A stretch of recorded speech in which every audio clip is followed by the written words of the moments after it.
A day after Prime Minister Narendra Modi rejected his cabinet, Congress leader Ajay Makan today questioned the induction of Telugu Desam Party MP from Andhra Pradesh YS Chaudhary.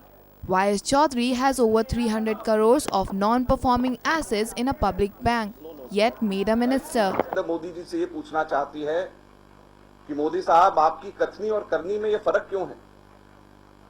क्या इनको मंत्री इसलिए बनाया गया कि ये public sector bank के जिनकी देनदारी है नॉन परफॉर्मिंग एसेट्स है और टॉप 20 नॉन परफॉर्मिंग एसेट्स की लिस्ट जो निकाली है बैंक के एम्प्लॉयज यूनियन ने, उसके अंदर 8वें नंबर पर आते हैं। तो क्या आपने इनके नॉन परफॉर्मिंग एसेट्स को से बचाने के लिए इनको मंत्री बनाया?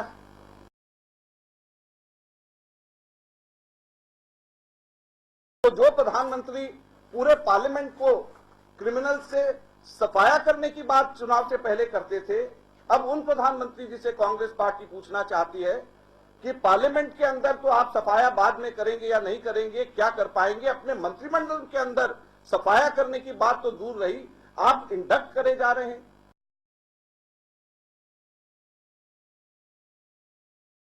सदानंद गौड़ा जी रेलवे मिनिस्टर थे, उनको वहां से हटा करके कानून में भेज दिया गया।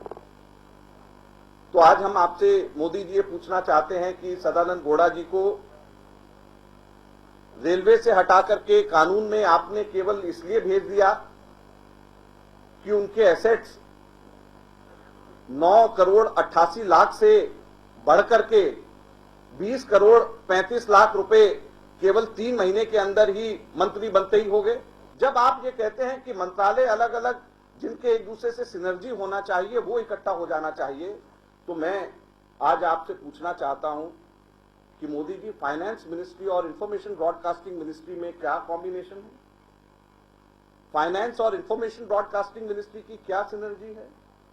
मोदी जी, कोल और पावर का तो समझ में आता है, लेकिन ये बताएं कि फाइनेंस और इंफॉर्मेशन ब्रॉडकास्टिंग की क्या सिनर्जी है, सिवाय इसके कि कुछ बिजनेस हाउसेज ने अब कुछ मीडिया हाउसेज खरीद लिया। सिर्फ यही एक सिनर्जी है या कुछ और भी है? आप बताएं, देश की जनता ये भी जानना चाहती है।